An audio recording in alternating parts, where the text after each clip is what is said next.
At my graduation dinner, my parents demanded I give up my entire inheritance to my sister. I refused. "You do not deserve Grandpa's money," Dad said, watching my diploma burn. I simply smiled and left. At the lawyer's office next week, they discovered why I had been so calm. The warm, golden light of the restaurant chandelier felt like a spotlight on my throat. I sat at the polished mahogany table, dressed in a borrowed black dress, and felt the weight of gold. Not the kind you wore, but the kind that buys loyalty in silence. This was meant to be a celebration of my 24 years of work, culminating in a software engineering degree, yet the familiar divide had settled instantly. I was Natalie Lawson, and in my family's perfect Delmare household, I was the supporting character in the story of my sister, Vanessa.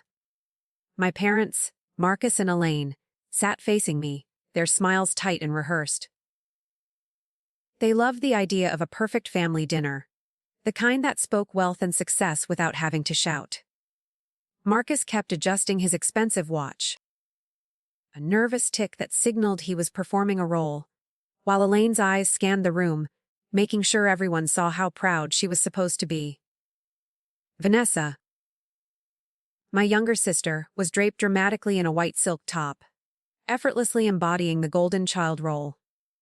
She spoke about her future plans in vague, extravagant strokes: an art studio in Europe, travel, creative opportunities that somehow always involved my parents' vast, readily available money. Every time someone congratulated me on my new role, Elaine's smile would compress, and Marcus would subtly pivot the conversation back to Vanessa's potential. I was the quiet daughter, the practical one. I was the child who, at 7 years old, had learned that silence was the safest language. I carried the memory of sitting alone in the school gym, next to my robot project at age 11, waiting for a father who had forgotten me because he was driving Vanessa to an after-school event. I had scanned the college auditorium at age 17 for them when I won the statewide scholarship, finding only Grandpa Lawson standing quietly in the back like he always did. Grandpa Lawson was the only one who had truly seen me. He didn't need me to be loud to take up space. He taught me how to read a contract, how to replace a circuit board, and most importantly, he taught me that silence wasn't surrender. It was a strategy. I realized, watching them tonight, that I had clung to the hope that graduation night would be the moment. They saw me for who I was, not who they needed me to be. I tried to ignore the unease coiling in my stomach. I answered questions about my job with a light tone and sipped my water, trying to ground myself. I wanted one night that looked enough like a family memory to hold on to. But the tension was mounting, gathering slowly behind polite conversation. Like a storm, the three of them had already rehearsed. Then the dessert arrived. Marcus cleared his throat, the sound sharp enough to steal the focus of the entire table. He reached into his leather briefcase, pulled out a brown manila folder, and slid it across the white tablecloth toward me. "Natalie," he said, his voice flat and authoritative. "This is important." Elaine folded her arms, her gaze fixed and cold. Vanessa tucked a golden curl behind her ear, a smug, knowing smile playing on her lips, as if she already knew the ending of a story I hadn't yet begun to read. I pulled the folder toward me, recognizing the legal weight of the notarized documents, inside financial statements, property details, the entire inheritance left to me by my grandfather. Marcus didn't ease into the demand. "Your grandfather trusted you," he stated, but the word was a weapon, not a compliment. "But you already have a stable job. Vanessa is just starting out, and she needs the capital now. Sign the transfer so she can manage the inheritance. It is what family does." The word family felt hollow, only appearing when they wanted compliance. The demand was now on the table. The brown folder lay between us. The legal documents inside feeling heavier than a physical obstacle. Marcus had delivered his request with the cold certainty of a man used to being obeyed, invoking the hollow name of family, only when it suited his needs. I looked at the notarized pages, then at my parents. They genuinely believed that asking me to sign away my inheritance was a normal, reasonable request. They believed that, because they had successfully conditioned me for 24 years to believe that my existence was predicated on their comfort and control. They saw the money as theirs to allocate, a simple administrative task now that Grandpa Lawson was gone. I kept my voice steady, pulling on the lifetime of calculated silence Grandpa had taught me. I am not signing anything. The table went instantly silent. The cheerful clatter of silverware from the surrounding tables seemed to amplify, filling the sudden void. Vanessa blinked, her smug, practiced smile melting away, replaced by genuine shock. It was the first time in her life she had heard the word, no, directed at one of her desires, let alone by me. Elaine's lips tightened into a thin, judgmental line. She didn't look shocked, she looked annoyed. Like I was a poorly trained pet disrupting a dinner party. Marcus leaned forward, his entire posture conveying disbelief. Natalie, he said, speaking slower, trying to reassert his parental authority. Don't be difficult. This is for the family. Vanessa needs this capital to start her creative ventures. You have a secured job in San Jose. You do not need it. He framed it as generosity and prudence, but I heard the truth. You do not deserve it, and you will not fight for it. For a moment, a lifetime of memories flashed through my mind, the forgotten pickups, the unacknowledged awards, the constant assumption that I was secondary. I repeated it, clearly, holding his gaze. No. It was a small word, barely a whisper in the large restaurant, yet the sound felt seismic inside me. It was the first time I had refused them, without automatically searching for an apology or justification afterward. The fear was there, a dull ache in my chest, but it was overshadowed by a fierce, protective instinct. I was protecting myself and perhaps, I was protecting Grandpa's final act of trust. Marcus's face shifted through expressions confusion, then irritation, and finally, a cold, dark fury. He had never needed to use force against me, because I had always preemptively surrendered. You do not understand what is at stake here. You don't understand what's at stake here, he pressed, his voice vibrating with suppressed anger. This affects our legacy, Natalie, our standing in Delmare. But I did understand what was at stake. For once, I understood everything perfectly.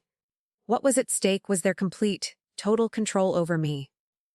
Vanessa, sensing the shift in the power dynamic, scoffed loudly enough for half the restaurant to hear. Come on, Natalie. Do not be dramatic, she whispered, leaning across the table. You were not even close to Grandpa. Why would he leave you anything real? That was the last thread. The contemptuous tone, the easy dismissal of the quiet, intimate bond Grandpa and I shared. The casual assumption that their entitled greed was more real than my love. My throat tightened, not with tears, but with a sudden, devastating clarity. They had never seen me as anything but a placeholder, someone to mine for quiet compliance and emotional labor. I sat back, breathing evenly, my hands resting on the table beside the brown folder. I am not signing. I stated one last time. The color drained from Marcus's face.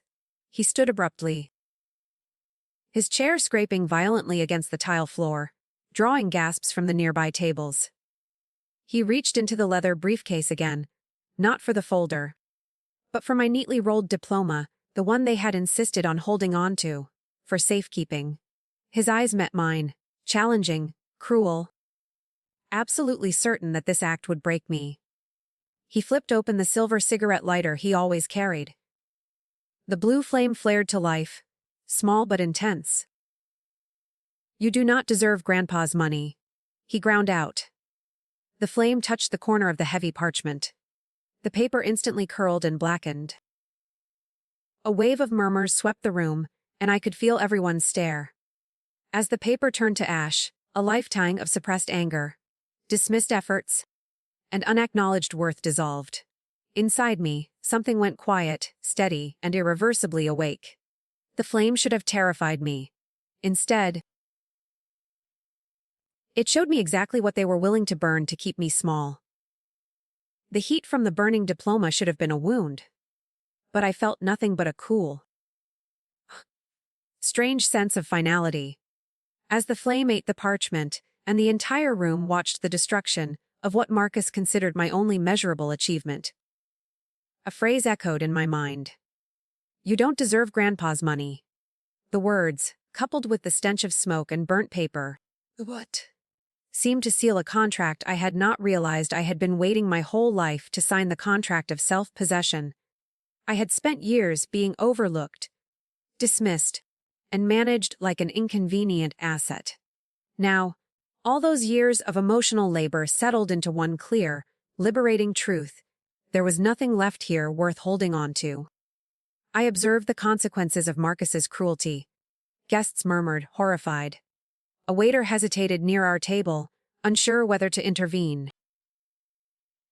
Vanessa's smile had entirely faltered, her expression a mix of confusion and fear, seeing that her father's aggression wasn't having the desired, compliant effect. Elaine remained motionless, her face stiff, waiting for me to fall apart so she could label my reaction. Or dramatic. But I didn't fall apart. Inside me, the shift was quiet, steady, and irreversible.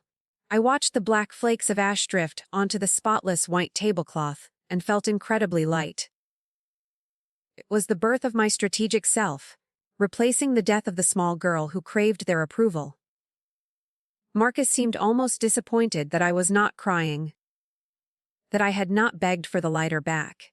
He lowered his hand and spoke, his voice low and dangerous. "This is what happens when you forget who supports you." I focused on the irony of that statement. I could not recall a single time they had truly supported me, only times they had leveraged my quiet obedience. The flame had not incinerated my future. It had illuminated my path out. I stood up slowly, deliberately, smoothing the hem of my dress. I was done being small. "Are you done?" I asked Marcus. My voice was calm, utterly devoid of emotion, and the question startled him. His anger faltered, replaced by a flicker of confusion at my unexpected composure. Vanessa instantly reverted to her spoiled coping mechanism. She reached out quickly, as if to grab my wrist and physically detain me. "Natalie, don't be dramatic. Just sign the paperwork and come home." I took one slow step back before she could touch me, and her hand froze midair. That small, decisive physical separation felt monumental. Finally, Elaine spoke, her voice low and cutting. She skipped the anger and went straight for the emotional manipulation. "If you walk out now, you are choosing to divide this family." I met her eyes. The irony almost made me laugh aloud. They had divided this family long before I learned how to spell my own name. Long before they decided one daughter was a symbol, and the other an inconvenience. I picked up my small clutch purse, placed my napkin neatly beside the ruined dessert, and looked at all three of them. Marcus, Elaine, and Vanessa, one by one. I saw the fear beneath their outrage, the dawning realization that their ultimate leverage, their emotional bond, was utterly worthless to me now. "I am not the one dividing anything," I stated, my voice measured and sharp. "I am just done pretending this is a family." Gasps rippled across the table, but I wasn't performing pain or theatrics. I was simply making a statement of fact and leaving the theater. I turned and walked out of the restaurant, my heels clicking softly against the marble floor. The sound steady and final. I did not look back. No one followed. They were too stunned by my calmness, too accustomed to me needing their permission, or too proud to chase me. Outside, the night air wrapped around me, cool and damp, feeling more grounding and honest than the warm, golden lights I had just left. For the first time all evening, I could breathe deeply, freely. I ordered a ride and slid into the back seat of the car. I stared at my reflection in the window. My eyes were clear, not red from tears. My hands did not shake, I looked exactly like someone who had finally stopped trying to earn a love that would never come.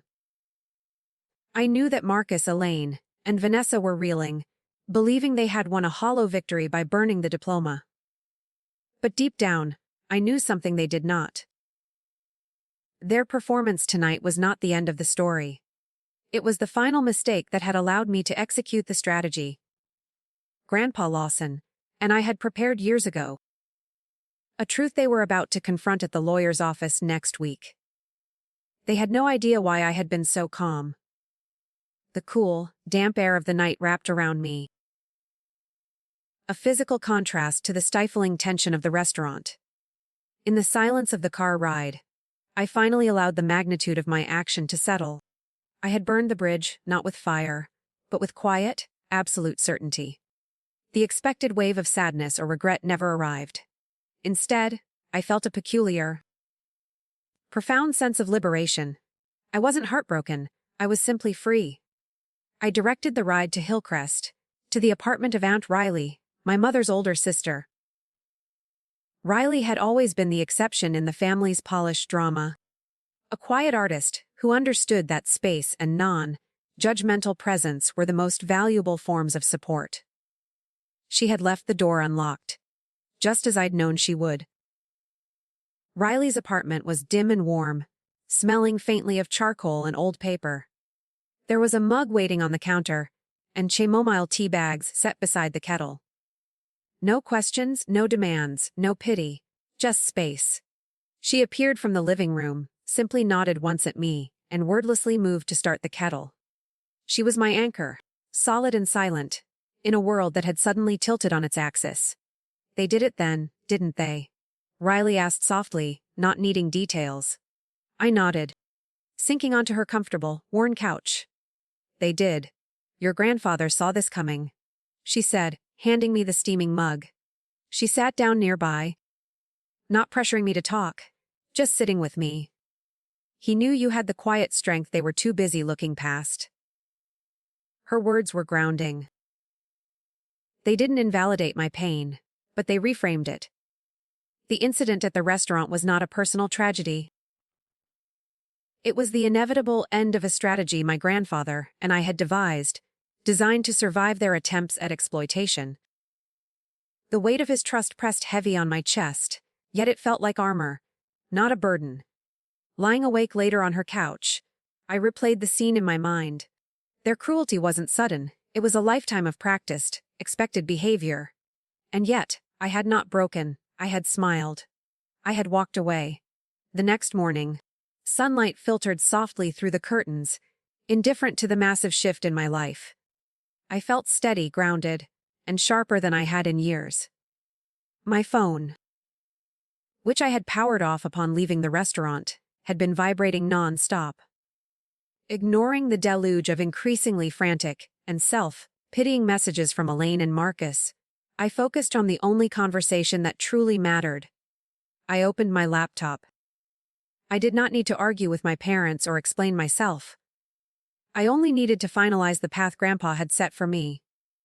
I opened a new email to Mr. Dalton, the executor of the will. The words were simple, clear, and without regret.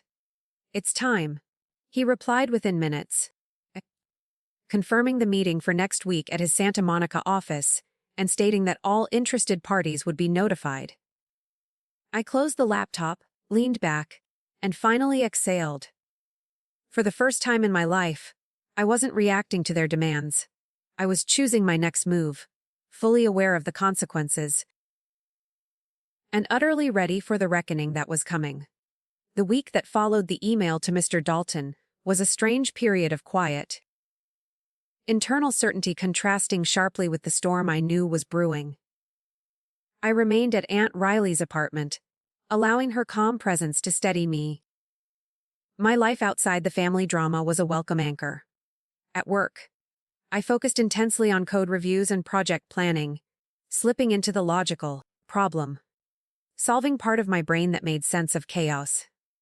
But the phone calls and texts did not stop. When I finally powered my phone back on, the flood of messages was immediate and predictable. Vanessa's texts came first, short and dripping with entitlement. Thanks for the room, sis. I am repainting it blush pink. You do not mind, right?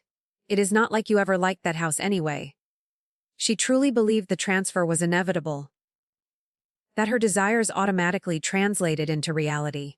I read the words, not with anger, but with distant pity, and deleted the messages without response.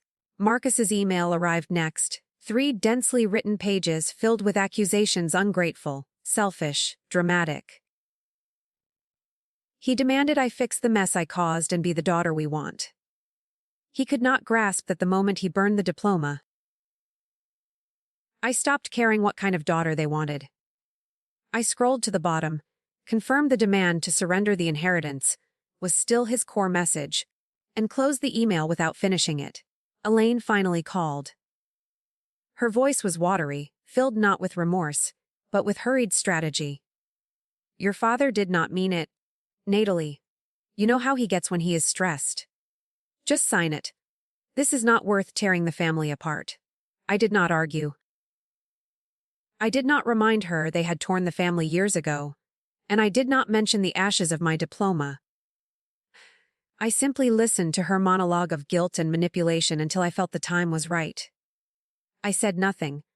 I just hung up the phone gently, then powered it off completely once more. Their words were noise now, no longer weapons. I had achieved full immunity from their emotional manipulation. The quiet resolve I felt was immense. I was no longer playing their game of reaction and compliance. I was operating on a different clock. A clock set years ago by Grandpa Lawson. The time for silent endurance was over. Finally, the morning of the meeting arrived. I left Hillcrest early and drove toward the Santa Monica law offices. The sky was cloudless and bright, a mocking contrast to the serious nature of the appointment. I wore a tailored blazer, choosing professional armor over the party dress I'd worn the week before. I parked outside the building, smoothed my jacket, and walked inside. The lobby smelled faintly of polished wood and expensive cleaning spray. Mr. Dalton, the executor, greeted me with a solemn, respectful nod. They're on their way, he confirmed, his voice low. Are you ready, Natalie? I met his gaze, my hands steady. I've been ready for years, I replied. We entered the conference room together. A long table, tall windows overlooking the bright city, and stiff leather chairs. At the center lay a stack of documents, neatly bound and sealed. The weight of an entire legacy rested in those clean, white pages. My family was about to walk in, expecting a victory. I was there to confirm their final, catastrophic loss of control. We settled into the leather chairs, Mr. Dalton and I on one side of the long conference table, the documents waiting silently between us. It felt like waiting for a curtain to rise on a play that only I knew the true ending to. 5 minutes later, the door opened, and they walked in, a unified front of indignation and forced composure. Marcus strode in first, his jaw tight, his eyes sharp with resentment and the assumption of ultimate parental authority. He saw me and his expression hardened. I quit, clearly viewing my presence as a pointless act of rebellion before my inevitable surrender. Elaine followed, her expression pinched, bracing herself not for loss, but for the embarrassment of my continued dramatics. Vanessa trailed behind them, her sunglasses perched on her head, I clutching her phone as if she were reluctantly heading to brunch instead of a legal proceeding. She spotted me, stopped dead, and muttered, seriously. You actually think this is going to change anything? I did not respond. I simply watched them take the seats opposite me. The distance across the mahogany felt immense. A perfect visual metaphor for the chasm that had always existed between us. They were convinced I was here to argue, to plead, to make a scene before signing the transfer. Mr. Dalton started without ceremony, his voice professional and measured. We are gathered for the official reading of the last will and testament of Mr.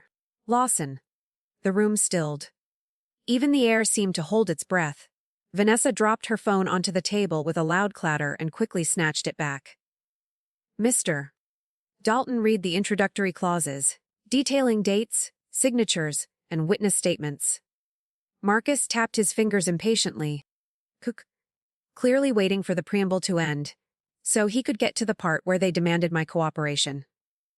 Elaine watched me with cold, unwavering judgment, expecting any sign of weakness. Then, Mr. Dalton reached the operative clause, the part they never expected. He read slowly, clearly. The full estate, including all properties, investments, and business shares of Lawson Technologies, is to be transferred, solely, to his granddaughter, Natalie Lawson. The silence that followed was suffocating. Elaine's lips parted slightly, her carefully constructed composure fracturing. Vanessa's jaw dropped entirely. She stared at the bound stack of papers, her eyes darting between the lawyer and me, disbelief warring with sudden, icy panic. Marcus lurched forward, gripping the edge of the table so hard his knuckles turned white. "That is impossible," he snapped, his voice sharp with outrage. He promised. He promised Vanessa would be looked after. He promised I would control the business. Mr. Dalton interrupted him calmly, folding the top page neatly. "No, sir. He did not. His will, signed and witnessed 6 months prior to his death, states otherwise. The entire estate is legally transferred to Natalie Lawson, effective immediately upon the reading of this document." Vanessa slammed her hand flat onto the table. "I already put a deposit on a studio space!" she cried, her voice rising in a childish whine. "You cannot just—" I met her gaze, steady and unblinking, using the calm, quiet voice I had practiced for years. "It is not yours to spend." She shook her head violently, utterly reliant on the script she had always known. "You do not even like the house. You do not even care about Grandpa's company. You are just doing this to be difficult." She had no idea how many summers I had spent interning quietly at the company, watching my grandfather's frustrated attempts to guide his business against poor leadership. She didn't know how many nights Grandpa and I had reviewed blueprints and business models he never got to implement. The inheritance wasn't just money, it was his legacy. And I was the one who cared enough to preserve it. Marcus tried one last time to use the force he had relied on my entire life. He leaned his considerable frame across the table, trying to dominate me physically. "You are too young to handle any of this, Natalie. You will ruin everything. Vanessa is. Vanessa is entitled." I finished for him, my voice still quiet, yet sharper than any shout he could produce. "And you taught her to be." The silence that followed was thick, revealing. They were silenced not by anger, but by the dawning realization that their victim was no longer afraid of them, and that they had utterly and catastrophically misjudged the person sitting across the table. Their control was slipping through their fingers. The moment I spoke that truth, I knew the power dynamic was permanently reversed. The shock of my direct truth, that Vanessa was entitled and they had made her so, hung in the air, heavy and absolute.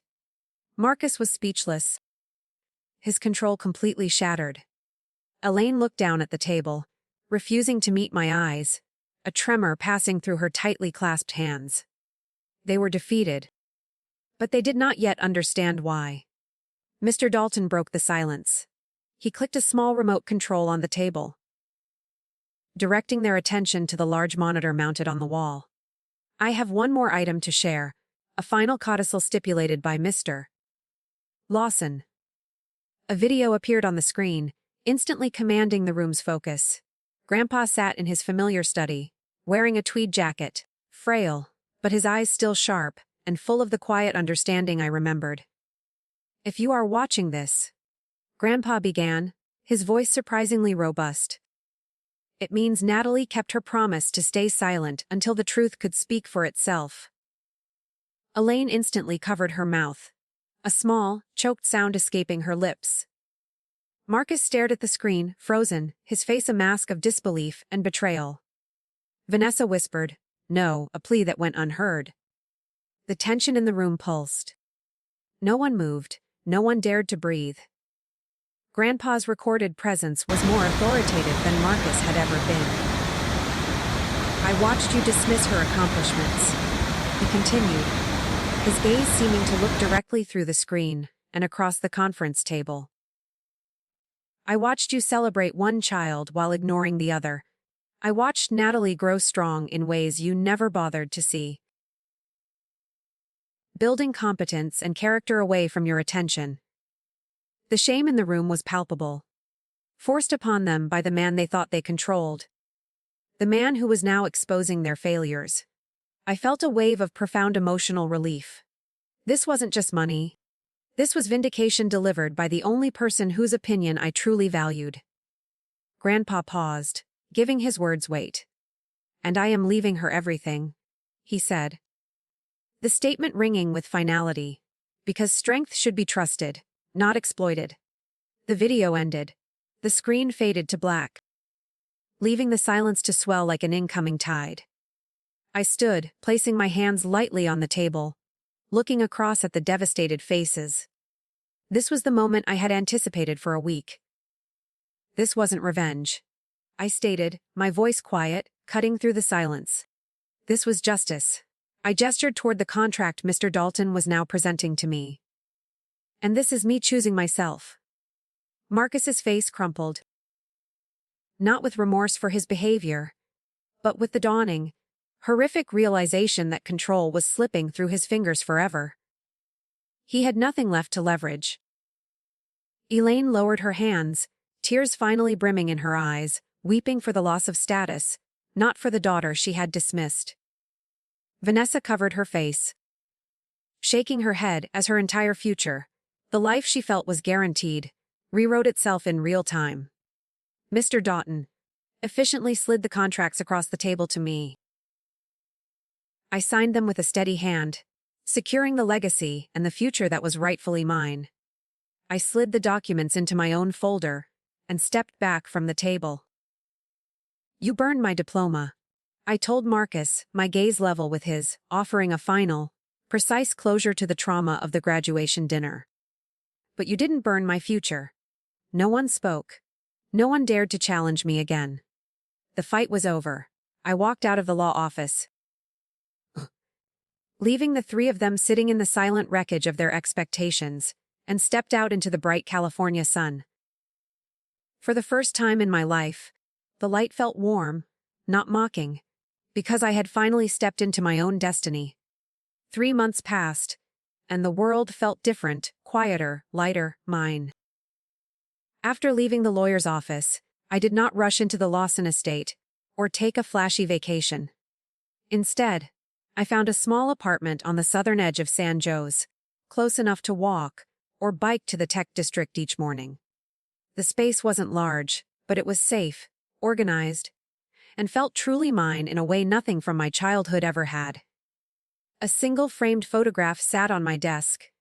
Grandpa and me in his backyard, both of us laughing at something only we remembered. Work shifted, too. I had stepped into a necessary leadership role at Lawson Technologies. The company had been drifting under the weak management Marcus had overseen, built on appearance rather than competence. I began the quiet, meticulous work of rebuilding the structure from the inside out, applying the practical, strategic thinking Grandpa had always nurtured. There were no politics now, no demands for silence, and no nepotism, just competence. Employees who had once looked defeated now met me with steady, hopeful eyes. I was honoring Grandpa's legacy, not by spending the money, but by protecting and improving what he had built. I never heard from my parents or Vanessa again.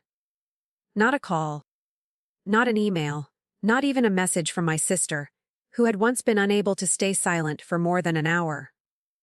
They had completely excised me, either out of pride, shame, or the final admission that they had lost all control. And strangely, I didn't miss them. What I felt instead was peace, steady, honest, and truly earned. I had finally stopped wondering what I had done wrong, or what I needed to fix to please them. I was no longer shrinking myself to fit someone else's narrow comfort zone. At night, I'd stand on my balcony and watched the San Jose's city lights flicker like distant, achievable stars. My mind was not racing with defensive strategies or yearning for approval. I had finally stepped into a life where I did not have to ask permission to simply exist. Sometimes I still think about that night at the restaurant, the flame, the shock, the way I had walked out without looking back. But standing here now, with the cool evening breeze brushing past me, I finally understand the lesson Grandpa Lawson had tried to teach me all along. Strength isn't loud, explosive, or attention-seeking. It is the quiet, immovable resolve that allows you to choose yourself, even when no one else claps. My family lost their leverage the moment I stopped needing their approval.